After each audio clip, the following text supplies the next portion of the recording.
نہ یہاں اس کے اندر کوئی ریگولیٹری کی بات کی گئی ہے، نہ ایمنسٹی کو کینسل کرنے کی بات کی گئی ہے. تو جو آئی ایم ایف نے ہمارے ساتھ ایک 9th ریویو پینڈنگ پہ رکھا ہوا تھا، یا جو سیشن ہمارے ان کے ساتھ آن گوئنگ تھا، جس کے اوپر اسحاق ڈار صاحب کہتے تھے کہ میں ان کے ساتھ مذاکرات کر رہا ہوں، 3 مہینے کا تقریباً انہوں نے ڈیلیئنگ ٹیکٹک یوز کیا کہ کسی طرح آئی ایم ایف ان کی بات مان جائے یا آئی ایم ایف ان کی شرائط کسی طرح ڈھیلی کر دے، وہ ہمیں بظاہر ہوتی نظر نہیں آئی. اب جو چیز فائنل پیپر میں ہمیں نظر آتی ہے، یا جس کو ہم سٹاف لیول پہ ایگریمنٹ کہتے ہیں، وہ بظاہر ہمیں یہی بتاتا ہے کہ جو 170 ارب روپے کا بوجھ ہے وہ غریب عوام میں پڑنا ہے. یہ تو چلیں ایک چیز ہو گئی. دوسری طرف اگر سیاست کا حال دیکھیں تو پاکستان کی وہی پرانی گھسی پٹی سیاست ہی میں کہوں گا، جس کے اندر پولیٹیکل وکٹمائزیشن کی جاتی ہے، لیڈرز کو مائنس کرنے کی بات کی جاتی ہے، اسٹیبلشمنٹ پہ تنقید کرنے کی بات کی جاتی ہے، اور کسی قسم کا ڈیموکریٹک پرنسپل ہمیں پاکستان کی سیاست میں نظر نہیں آتا. اگر آپ حزب اختلاف کی بات کریں تو حزب اختلاف کو صرف ہمارا جو پاکستان کا سب سے بڑا مسئلہ رہ گیا آئی گیس، وہ حزب اختلاف کو جیل یا اس کو بیہائنڈ دا بارز کرنے کا ہی رہ گیا. نہ مہنگائی یہاں پہ مسئلہ ہے، نہ روزگار یہاں پہ مسئلہ ہے، نہ جاب یہاں پہ کوئی مسئلہ ہے. یہ مسئلے رہی نہیں. اب عمران خان کی اس لیے بات کرنی پڑتی کیونکہ عمران خان چلیں سیلف کلیمڈ ہی صحیح، لیکن ایک بہت بڑا پاپولر مینڈیٹ وہ ہولڈ کرتے ہیں. اور پاکستان کے جتنے بھی ادارے ہیں، یا جتنے بھی ای سی پی کی بات کر لیں، اسٹیبلشمنٹ کی بات کر لیں، ایف آئی اے کی بات کر لیں، عمران خان نے ان کو کنٹروورشل کیا ہوا ہے. ایک خط لکھا تھا عمران خان نے صدر مملکت کو، جس کے اندر انہوں نے ایکس آرمی چیف کے بارے میں کہا تھا کہ ان کے خلاف کارروائی کی جائے. تقریباً آرٹیکل 6 لگانے کی ہی بات کرتے ہیں. اب آرٹیکل 6 کی اگر وہ باجوہ صاحب پہ بات کر رہے ہیں تو جس طرح کی ان کے ساتھ ڈاکٹرن رہی ہے، اور یہاں پہ 2018 میں وہ جس طرح سے عمران خان جو بیساکھیاں لے کر آئے تھے، پھر اس پہ بھی ڈیبیٹ ہونی چاہیے. یہ تو چلیں ایک چیز ہو گئی. 2-3 کیسز عمران خان کو مائنس کرنے کے لیے بھی کیے جا رہے ہیں. اینٹی ٹیررزم کورٹ میں کیا جا رہا ہے، بینکنگ کورٹس میں کیا جا رہا ہے، ای سی پی کے اوپر جو انہوں نے حملہ کیا تھا یا جو انہوں نے بیان بازی دی تھی اس کے بارے میں بات کی جا رہی. تو ساری چیزیں اس ٹائم ہمیں بکھری نظر آتی ہیں. کوئی روڈ میپ نہیں نظر آتا. اکانومی کو کوئی شخص اون کرتا نہیں نظر آتا. ابھی جون کے اندر آپ کا ایک اور بجٹ پیش آنا ہے، اس کا بھی ایک ٹرپل ڈاؤن افیکٹ آئے گا. اور جو سب سے بڑا سوال یہاں پہ اگین گھوم گھما کے آتا ہے کہ آئی ایم ایف کے ساتھ بے شک انہوں نے ہمیں $1.25 بلین دینے ہیں، وچ از ناٹ انف، لیکن چلیں ہمارے دروازے تو کہیں نہ کہیں کوئی نہ کوئی تو مدد ملے گی. لیکن ایڈیشنل 13-14 ارب ڈالر، $14-15 بلین وہ مانگ رہے ہیں کہ آپ کے فارن ایکسچینج ریزروز پہ ہوں. اب یہ چیزیں کہاں سے آئیں گی؟ کون مینج کرے گا؟ کس طرح مینج کیا جائے گا؟ یہ تمام تر وہ چیزیں ہیں جو پاکستان کے مسئلوں کو لے ڈوبی ہیں یا لے بیٹھی ہیں، اور اس کا اگین مسئلہ یا اس کا ٹرکل ڈاؤن افیکٹ ہماری غریب عوام پہ آ رہا ہے، آپ میں مجھ میں آ رہا ہے، مڈل کلاس میں آ رہا ہے. تو ان چیزوں پہ آج بات کی جائے گی. ہمارے ساتھ بڑے زبردست گیسٹ اس وقت اسٹوڈیوز میں موجود ہیں، لائن پہ بھی ہمیں جوائن کیا ہے. میں ایک ایک کر کے دونوں کا تعارف آپ سے کروا دیتا ہوں. ہمارے ساتھ فاخر ملک صاحب اس وقت اسٹوڈیوز میں موجود ہیں، سینئر تجزیہ کار ہیں. بڑا ان کا بولڈ انالیسز ہے، صحافت میں ان کا بہت بڑا نام ہے، اور ڈفرنٹ ٹی وی چینلز میں آپ ان کو دیکھتے آ رہے ہیں، اور بڑا ہی ان کا ڈیپ انالیٹیکل ویو ہوتا ہے. ان سے ہم جانیں گے کہ پاکستان کی سیاست اور معیشت کہاں پہ ٹھہرتی ہے. اور اسی کے ساتھ ہمیں لائن پہ جوائن کیا ہے ذبیح اللہ بلگن صاحب نے. یہ ازبکستان سے انہوں نے ہمیں جوائن کیا. اگین سینئر تجزیہ کار ہیں، بڑا بولڈ ان کا انالیسز، اور پاکستان کی سیاست کو بڑی ڈیپلی سمجھتے ہیں. سر دونوں کا بہت شکریہ، آپ نے ہمیں جوائن کیا. آئی ایم ویری گلیڈ کہ آپ ہمارے ساتھ اسٹوڈیوز میں بھی موجود ہیں، لائن پہ بھی جوائن کیا ہے. فاخر صاحب آپ سے ہی شروع کروں گا. ساری چیزیں آپ کے سامنے ہیں، اور جو چیزیں ہم ہمیشہ دعا کرتے آ رہے تھے کہ پاکستان کے حالات بہتر ہو جائیں، یا سیلف کلیمڈ اگر اپوزیشن کی بات کی جائے اس زمانے کی جو آج حکومت میں بیٹھی ہے پی ڈی ایم کی صورت میں، وہ کہتی تھی جی عمران خان نے بھیج دینا ملک کو، عمران خان رہا تو ملک ڈوب جائے گا، ہم معیشت کو سنبھالیں گے، ہم پاکستان کو سنبھالیں گے، ہمارے پاس ہی سارے سولوشنز ہیں. آج انہی کی حکومت کے نیچے رہتے ہوئے پاکستان بدترین صورتحال سے گزرا ہے. کوئی جسٹیفیکیشن ہے؟ دیکھیں، بنیادی سوال یہ ہے کہ ہم ابھی تک کیوں اس عذاب میں گرفتار ہیں. یہ عذاب ایک دن کا نہیں ہے، پچھلے 75 سالوں کا ہے یا پچھلے 50 سالوں کا ہے. پچھلے 50 سالوں میں ہم نے اس ملک کے ساتھ سیاستدانوں نے، اشرافیہ نے اور مقتدر طبقوں نے، بالخصوص طاقتور طبقوں نے، جو ملک کی معیشت کے ساتھ اور سیاست کے ساتھ جو کھلواڑ کیا ہے، وہ اس کا نتیجہ آج ہم بھگت رہے ہیں. بنیادی طور پہ جس عمارت کی بنیاد ٹیڑھی رکھی جائے گی وہ عمارت کبھی بھی استوار نہیں ہوگی. ہمارے ساتھ یہی ہو رہا ہے. ہم آپ دیکھیں، یہ جو قصہ ہے اس کا معیشت کا بنیادی کام یہ ہے کہ آپ سیلف سسٹینڈ پالیسیز بنائیں. پچھلے 50 سالوں میں سیلف سسٹینڈ پالیسیز نہیں بنائی گئیں، جس کا نتیجہ یہ نکلا ہے کہ آج ملک میں غربت ہے. میں آپ کو عرض کروں کہ ہمارے پاس وسائل کیا ہیں. ہمارے پاس بجلی کے بنانے کے وسائل وافر مقدار میں موجود ہیں. 50,000 سے 1,00,000 میگا واٹ ہم تیار کر سکتے ہیں. خوردنی تیل ہم $4 ارب کا باہر سے منگواتے ہیں، جو کہ یہاں مقامی طور پہ اس کا تجربہ جو کیا آج سے کم از کم 10-15 سال پہلے، کہ پاکستان میں اس کی پیداوار ملائیشیا اور انڈونیشیا کے مقابلے میں 1.5 گنا ہے، اور اس کے باوجود ہم نے اس کی طرف توجہ نہیں دی. اب یہ ساری چیزیں جو ہیں یہ اب مل کے ہمیں اس نہج پہ لے آئی ہیں کہ جہاں ہم یعنی ان لوگوں کو مجبور کر دیا ہے کہ وہ صورتحال سے باہر نکلنے کی کوشش کریں، لیکن یہ کم از کم 2 سے 3 سال لگیں گے، اس سے جلدی آپ کی معیشت ٹھیک نہیں ہوگی۔ قرضوں سے نہ معیشت ٹھیک ہوئی ہے کسی کی، نہ ٹھیک ہوگی۔ اور پھر قرضوں کا جو یوٹیلائزیشن ہوا ہے پچھلے 50 سالوں میں، اس نے گمبھیر صورتحال پیدا کی ہے۔ مقامی طور پر بھی قرضوں کا سلسلہ بڑھا ہے، اور انٹرنیشنل یعنی بین الاقوامی جو قرضے ہیں وہ اس وقت $130 ارب کے قریب ہیں۔ ہم اپنی جو ریونیو ارن کر رہے ہیں وہ ریونیو ہماری ضرورتوں کے مقامی ضرورتوں کو پورا نہیں کرتا، جس کے لیے ہم نوٹ چھاپ رہے ہیں اور افراط زر پیدا ہو رہا ہے، اور اس افراط زر نے مہنگائی پیدا کی ہے۔ IMF آپ سے صرف یہ کہتا ہے کہ اپنی بیلٹ ٹائٹ کریں، اپنی اخراجات کو کم کریں، اور اپنی ضرورتوں کو اس چادر کے اندر کے لے کے آئیں تاکہ آپ کے پاؤں باہر نکلیں۔ ہمارے پاؤں باہر نکلے ہوئے ہیں۔ ہماری جو تمام انڈسٹری ہے بدقسمتی سے، یعنی کثیر انڈسٹری جو ہے وہ امپورٹ بیسڈ ہے۔ آپ امپورٹ بیسڈ جو ہے مقامی صنعت کو جب تک ترجیح نہیں دیں گے ہم آگے نہیں جا سکتے، ہم اس دلدل سے نکل نہیں سکیں گے۔ یہ تو نوحہ ہے ہماری معیشت کا۔ میں اب سیاست کی بات کرتا ہوں۔ ہمارا جو پروگرام ہے وہ سیاست بخیر ہے، لیکن سیاست میں بخیر نہیں، اس کے منفی چیزیں سامنے آ رہی ہیں۔ سیاست بخیر تو ہے ہی اسی بات کا کہ ہم خیر کی بات کریں، لوگوں کو بتائیں کہ سیاست میں خیریت کس طرح ہو سکتی ہے۔ انفارچونیٹلی جن طاقتور مقتدر حلقوں نے یہ بساط بچھائی ہے کہ ایک کو لانا ہے، دوسرے کو لانا ہے، دوسرے کو لانا ہے، تیسرے کو لانا ہے، تیسرے کو لانا ہے، چوتھے کو لانا ہے، یہ جو صورتحال ہے یہ ملک کے لیے بھی خطرناک ہے، معاشرے کے بھی خطرناک ہے۔ اور سیاستدان بدقسمتی سے مورے بنے ہیں ان مقتدر حلقوں کے کہ جنہوں نے یہ پالیسیاں ان کو تبدیل کرنے کے لیے کہا ہی نہیں۔ چاہیے تو یہ تھا کہ ہم پالیسیاں ہوم گراؤنڈ بناتے، اپنے ملک کے تقاضوں کو پیش نظر رکھ کے بناتے، اس ملک کے غریب لوگوں کو پیش نظر رکھ کے بناتے، لیکن ہم نے پالیسیاں بنائی ہیں طاقتور لوگوں کو، مضبوط لوگوں کو، امیر لوگوں کو مزید امیر کرنے کے لیے۔ غریب طبقوں کا نہ کسی نے خیال کیا، نہ ابھی بھی خیال کیا جا رہا ہے۔ سر پالیسیز کی بات کرتے ہیں، ذبیح اللہ صاحب کی جانب جاتے ہیں۔ ذبیح اللہ صاحب، آپ نے گفتگو سنی فاقر صاحب کی۔ میرا سوال آپ سے یہ ہے کہ IMF جب بھی آتا ہے عوام دشمن پالیسیز تو ضرور بناتا ہے، لیکن پاکستان جس صورتحال میں ابھی پھنسا ہوا ہے، ہمارے پاس ایک last resort I guess IMF ہی تھا۔ $1.25 ارب وہ دینے کوئی اتنی بڑی رقم نہیں ہے، لیکن اسے ایک دو چیزیں جو تھوڑی بہتر ہوئی ہیں، ایک تو آپ کی LCs کھل گئی ہیں، چیزوں کو ریگولیٹ کرنے کی بات کی ہے، خسارے کم کرنے کی بات کی گئی ہے، اور مارکیٹ کے اندر اب آپ کو پتہ ہے کہ جس طرح سے امپورٹ ایکسپورٹ کا جو ہمارا خسارہ تھا اس کو بھی کور کرنے کی وہ بات کر رہے ہیں۔ IMF نے دو دشمن جس کو کہتے ہیں، ایک ٹف ٹائم تو ہمیں دے رہا ہے، لیکن ہمیں ایک روڈ میپ بھی دے رہا ہے۔ اب پالیسیز ہمارے سیاستدانوں پہ آتی ہیں کہ وہ کس طرح سے اس کو لے کے چلتے ہیں، لیکن ہمارا سارا زور یہی ہے کہ کس طرح حزب اختلاف کو جیل میں ڈالا جائے، کس طرح شیخ رشید کو گرفتار کیا جائے، کس طرح عمران خان کے اتحادیوں کو ان سے خارج کیا جائے۔ تو اس طرح کیسے چل پائے گا جب آپ کی پرائیورٹیز ہی ڈفرینٹ ہیں؟ جی بسم اللہ الرحمن الرحیم، تھینک یو ویری مچ بھائی جان۔ ابھی آپ نے ذکر معیشت کی بات ہو رہی تھی، ابھی سیاست کا بھی آپ نے بات کی۔ IMF بیسیکلی ملک دشمن پالیسیز جو ہے وہ ہمیں اس لیے لگتی ہیں کہ وہ جب آپ کو قرض دینے کی گارنٹی لیتا ہے اور وہ اس کے اگینسٹ وہ یہ کہتا ہے کہ یہ قرض آپ مجھے واپس کیسے کریں گے، تو وہ ہم اسے بتاتے ہیں کہ یار ہمارے پاس یہ چیزیں ہیں، اگر ان میں کچھ قیمتوں میں اضافہ کر لیا جائے، کچھ سبسڈی کم کر لی جائیں، تو وہ جتنا قرض ہم آپ سے لے رہے ہیں اتنے عرصے میں ہم آپ کو واپس کر سکتے ہیں۔ لیکن میرے خیال میں یہ بھی جسٹ ایک فارمیلٹی ہے۔ IMF کو معلوم ہوتا ہے کہ یہ جو ہم سے بات کر رہے ہیں ہم اس سے 40% 35% ہی مطمئن ہوئے ہیں، باقی یہ پیسے ویسے کوئی نہیں آنے ہمارے پاس۔ اور میں ایک اور عرض کر دوں کہ IMF بھی یہ چاہتا ہے کہ آپ مقروض رہیں ورلڈ بینک کے مسلسل آپ مقروض رہیں۔ آپ کو اگر ہم $30 ارب 5 سال میں قرض کے طور پر دیں، اس میں سے $17 ارب واپس ان کی قسطوں میں چلا جاتا ہے۔ تو یہ بیسیکلی رجحان بڑا خطرناک ہے، لیکن انفارچونیٹلی ہماری انڈسٹری تباہ ہو چکی ہے۔ اور میں ایک عرض کروں، یہ جو ہم کہتے ہیں نا کہ یہ ہمارے ہاں شاید فقدان ہے، سکلز نہیں ہے، صلاحیت نہیں ہے، نہیں۔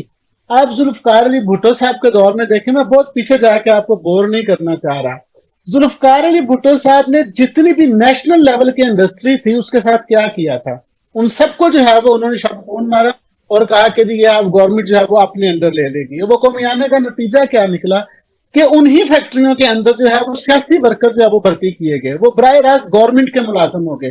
میرے پیارے بھائی میری ایک عرض سنیے. آج پی آئی اے جو ہے اب وہ سرکاری ایک ہمارا ادارہ ہے، لیکن حال یہ ہے کہ پی آئی اے کے اندر یونین اتنی سٹرانگ ہو چکی ہیں، وابڈا کے اندر یونین اتنی بالکل سٹرانگ ہو سر، بلکہ چکی میں ہیں. آپ سے سوال کر لیتا ہوں پھر فاقر صاحب کی جانب آؤں گا. اب آئی ایم ایف نے آپ نے بالکل درست بات کی ہے، بوجھ تو ہم پہ ڈلتا ہے لیکن ان کے پاس شاید بہتر وے آؤٹس بھی ہو سکتے ہیں. مثال کے طور پہ آپ اسٹیٹ اونڈ انٹرپرائزز کی بات کر رہے ہیں، ریلویز ہے، پی آئی ہے، بہت سارے ایسے ادارے ہیں جن کو اگر آپ سیل کر دیں، بے شک آکشن کر کے کریں یا آکشن کر کے نہ کریں، ہماری شاید اس سے جان چھوٹے، وہ انہوں نے اس طرح سے پریشرائز نہیں کیا.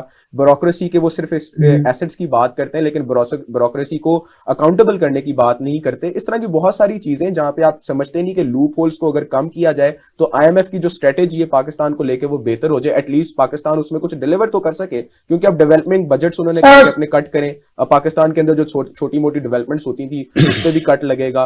ہو سکتا ہے آنے والے دنوں میں ڈیفنس بجٹ کو بھی وہ کہہ دیں کٹ کر دیا جائے، کیونکہ ابھی ایک اور بجٹ آپ کا آنا ہی آنا ہے. تو اس کو کیسے دیکھتے ہیں آپ؟ نہیں، آپ یہ کیوں نہیں کہتے کہ آئی ایم ایف سے چھٹکارا کیسے حاصل کیا جا سکتا ہے؟ سر وہ تو آپ آئی ڈفرنٹ ایم ایف ڈبیٹ کے ہو گئی نا. مطالبات کی ہی چھٹکارے فل کے لیے کرنے تو کے فاقر حوالے صاحب سے. نے بتا دیے کہ کیا کیا کرنا ہے. ہمارے گردشی قرضے ہیں، ہمارے پاس کسی چیز کی کمی نہیں ہے. سرکولر ڈیپٹ ارے سنیے نا میری، پاور پروڈیوسرز کو 2010 سے ہم فکس معاہدے پہ چل رہے ہیں. ڈالر ہمارا یہاں پہ گوی پڑا ہوا ہے، ہمارے سارے ادارے یہاں پہ سارے میں جا رہے ہیں. تو اسے ٹھیک کس نے کرنا ہے؟ لیکن مسئلہ یہ کہ اسے آئی ایم ایف ٹھیک کے کس نے پاس کرنا جائے ہے؟ بغیر کیا آج کے دن اگر کوئی بھی حکومت آتی ہے اسے اس کا گزارا ہے نہیں یہ تو پالیسی میکرز اسحاق ڈار پہ میں جتنی مرضی یہاں پہ بیٹھ کے تنقید کر دوں، میرے خیال سے اس کے پاس اس کے علاوہ کوئی آپشن نہیں تھی. میں آپ سے پریکٹیکلی جاننے کی کوشش کروں کہ ابھی پاکستان جہاں پہ پھنسا ہوا ہے وہاں پہ نہیں میری نہیں دیکھیں، نہیں میں بھی آپ کو کوئی کتابوں کی باتیں نہیں بتا رہا، نہ وہی کی خبر دے رہا ہوں. میں بھی آپ سے پریکٹیکل بات ہی کر رہا ہوں. ایکچولی آپ یہ دیکھیے، میں اگر پریکٹیکل بات آپ نے جاننی ہے تو پریکٹیکل بات یہ ہے کہ 2013 سے لے کے اب تک یعنی کہ 2023 میں آپ ان 10 سالوں میں دیکھ لیجیے کہ میں نے کہا ہم نے کتنے قرض لیے ہیں. اور بات پھر وہ یہ آج سے 10 سال بعد 20 سال آپ یہی کہہ رہے ہوں گے کہ آئی ایم ایف کے ہاتھوں پھنسے ہوئے ہیں، بکے ہوئے ہیں. بتائیں کہ اب ہم آئی ایم ایف کے شرائط ہیں، کنڈیشنز ہیں، انہیں بہتر طریقے سے کیسے فلفل کر سکتے ہیں. بیسیکلی دیکھیں، جو بخار ہوتا ہے نا سر، بخار کوئی بیماری نہیں ہوتا. بخار کسی کاز کا کسی ریئیکٹ ہوتا ہے، یعنی کہ اندر بیماری کوئی اور ہے، اس کا ریئیکٹ بخار ہوتا ہے. آپ تھک گئے ہیں، آپ کو بخار ہو گیا. آپ کو کوئی پھنسی نکل گئی ہے، پھوڑا نکل گیا ہے، آپ اس کے بدلے میں بخار ہو گیا. آئی ایم ایف ایک بخار ہے لیکن کاز اور ہے، بیماری اور ہے. میں اس بیماری کی بات کرتا ہوں. ہم سب سے کرپٹ، ابھی تک ہمیں یہ بتایا گیا ہے کہ سندھ گورنمنٹ بہت کرپٹ ہے. ابھی تک ہمیں یہ بتایا جاتا رہا کہ پیپلز پارٹی کی گورنمنٹ بہت کرپٹ ہے، 10% پتہ نہیں کیا کچھ کہتے تھے. 2013 سے لے کے 2018 پارٹی کی گورنمنٹ تھی، انہوں نے $6 ارب آئی ایم ایف سے قرضہ لیا ہے. اور اس کے بعد جو نون لیگ کی گورنمنٹ تھی، سر میری پلیز یہ دادشما سن لیجیے گا ذرا، جو نون لیگ کی گورنمنٹ تھی اس نے $34 ارب قرضہ لیا اس سے آئی ایم ایف سے. اب پی ٹی اے کی گورنمنٹ 39 مہینے کے اندر $32 ارب قرضہ لیا. اگر میں ایک دن کی بات کروں نا سر، تو پیپلز پارٹی جو ہے وہ ایک دن میں $5 ارب قرض لیتی تھی. نون لیگ $8 ارب قرض لیتی تھی اور P T I $17 Arab daily قرض لیتی تھی. مجھے سر ایک بات بتا دیجیے، جب ہم یہ سارا قرض کھیل رہے تھے، لے رہے تھے، پاکستان ایگریکلچر کنٹری نہیں ہے. پاکستان کے اندر جیسے سر فرما رہے تھے فاخر صاحب کے وسائل نہیں ہیں. ہم نے ان کو انکریز کرنے میں، ان کو بہتر کرنے میں کیا رول پلے کیا ہے؟ اسحاق ڈار کیوں میرا مجرم نہیں ہے؟ عمران خان کیوں میرا مجرم نہیں ہے؟ سر مجھے یہ بتائیے، اسد زرداری کیوں میرے مجرم نہیں ہے؟ ڈیبیٹ کو آگے لے کے چلتے ہیں نا سر، آگے لے کے چلتے ہیں. فاخر صاحب آپ کی جانب سر مارچ میں تقریباً ہم نے $7 بلین مزید دینے قرضوں کی مد میں.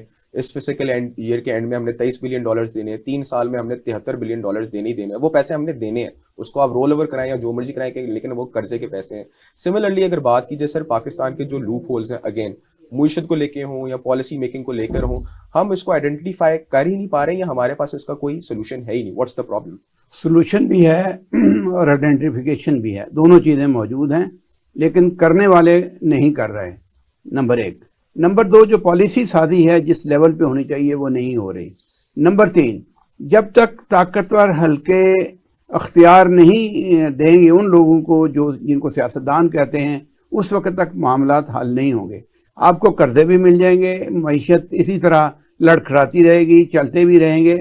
اور وہ میں اپنا بلگن صاحب کی اس بات سے بالکل متفق ہوں کہ وہ آپ کو مقروض رکھ کے ایک اس میں ایمرجنسی وارڈ میں رکھیں گے.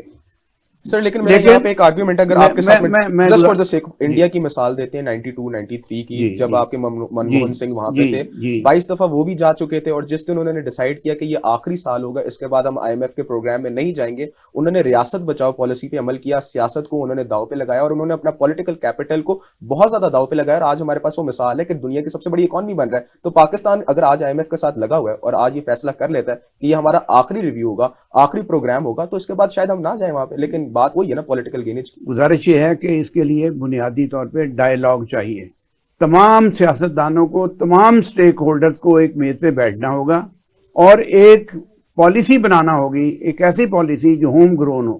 میں آپ کو چھوٹی سی ایک بات عرض کرتا ہوں, چھوٹی سی مثال آپ کو دے رہا ہوں. پاکستان 1998 میں جو کپاس تھی اس کی پیداوار 15 ملین بیلز تھی, اس سال 4.9% ہے. یہی حال انڈیا کا ہے. انڈیا کی 1998 میں کپاس کی پیداوار 14 ملین بیلز تھی, 14 کچھ تھی, اور آج وہ 38 ملین پہ چلے گئے ہیں. یعنی ہم نیچے کی طرف آئے ہیں, وہ اوپر کی طرف چلے گئے. اس کی وجہ کیا ہے کہ انہوں نے اپنے گروور کو بینیفٹ دیا کہ وہ مارکیٹ میں آئیں اور اپنا کام کریں. 1 ملین بیلز جو آپ پروڈیوس کرتے ہیں اس سے $1 بلین کی ایکسپورٹ ہوتی ہے. $1 بلین پروڈیوس, اگر 1 ملین آپ بیلز پروڈیوس کرتے ہیں تو $1 بلین آتا ہے. تو اس کا مطلب یہ ہے کہ اگر آپ صرف اپنی ایک کاٹن کی فصل کو 5 سے 15 تک تو ہم گئے تھے نا, 15 سے 20 کر لیں تو $5 ارب آ جائیں گے. آپ کا خسارے آپ کے سارے ختم ہو جائیں گے. صرف میں ایک چھوٹی سی یعنی پالیسی کے لیے عرض کر رہا ہوں. اور اسی طرح آپ اپنی بجلی کی پیداوار کو پن بجلی پہ لے جائیں, جو کہ ہمارے ملک میں اس وقت 50,000 سے 1,00,000 میگا واٹ پروڈیوس کرنے کی صلاحیت موجود ہے. اب وہ کر لیں تو پھر آپ دیکھیں حالات کیا ہوتے ہیں. آپ کی ایکسپورٹ آٹومیٹکلی بڑھ جائے گی کیونکہ کاسٹ آف ڈوئنگ آپ کی کم ہو جائے گی. جب تک آپ کی کاسٹ آف ڈوئنگ کم نہیں ہوگی آپ کی ایکسپورٹ نہیں بڑھے گی. ٹھیک ہے, بالکل سر. یہاں پہ ایک چھوٹا سا بریک لیں گے, جب بریک سے واپس آئیں گے تو اپنی گفتگو کو جاری رکھیں گے. الیکشن کمیشن پہ بات کریں گے, عمران خان کی گرفتاری پہ بات کریں گے, اور بات کریں گے کہ عمران خان سب سے بڑا پاکستان کا مسئلہ رہ گیا جس کو مائنس کر کے شاید یہ سارے حل نکلنے. چھوٹا سا بریک لیتے ہیں, بریک سے واپس آئیں گے, گفتگو کو جاری رکھیں گے.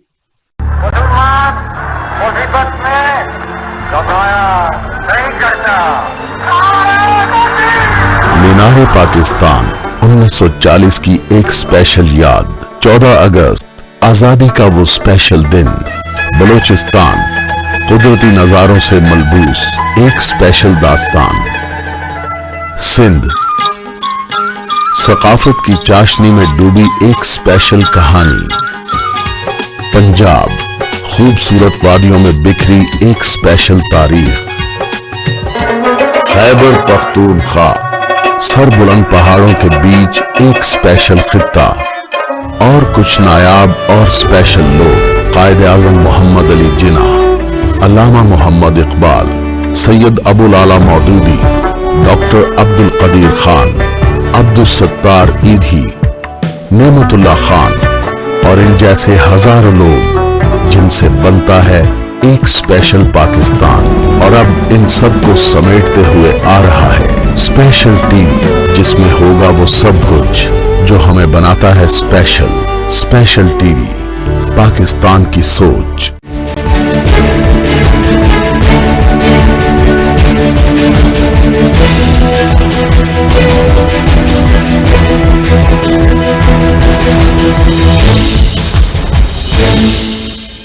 Very warm welcome back viewers. آپ کو ایک دفعہ پھر سیاست بخیر میں خوش آمدید کرتے ہیں اور بات تھوڑی سی کریں گے اب سیاست پہ. ویسے تو ملک میں بالکل ہی افراتفری کا ماحول بھرا ہوا ہے, کوئی سمجھ نہیں آ رہی کہ الیکشنز کب ہونے ہیں, بائی الیکشنز کب ہونے ہیں, نیشنل اسمبلی میں الیکشنز کب ہونے ہیں. پیپلز پارٹی نے بائیکاٹ کر لیا, نون لیگ نے اپنی کاغذات نامزدگی واپس لے لی ہے. عمران خان کے اتحادیوں کو بھی وقتاً بوقتاً بیان آتے رہتے ہیں کہ بھائی ہمیں پنجاب میں رہنے دیتے, الیکشنز ہو جائیں گے. تو ایک بنانا ریپبلک کی صورتحال تو بنی ہوئی ہے. دوسری جانب جو یہ گرفتاریوں کا سلسلہ جاری ہے, وہاں پہ آپ دیکھیں عمران خان کو کبھی ان کی ضمانت ہو جاتی ہے, کبھی ضمانت ضبط کر لی جاتی ہے. شیخ رشید کو ایک ٹائکون کے طور پہ, سیاسی ٹائکون کے طور پہ کبھی وہ وکٹری کا نشان بنا کے باہر آ جاتے ہیں نعرے بازیاں کسنے. تو پاکستان کے جو حالات ہیں اور سیاست دانوں کا جو رویہ ہے یہ آپس میں کو ریلیٹ کرتا نظر نہیں آتا, کیونکہ نان سیریسنس ہے اگین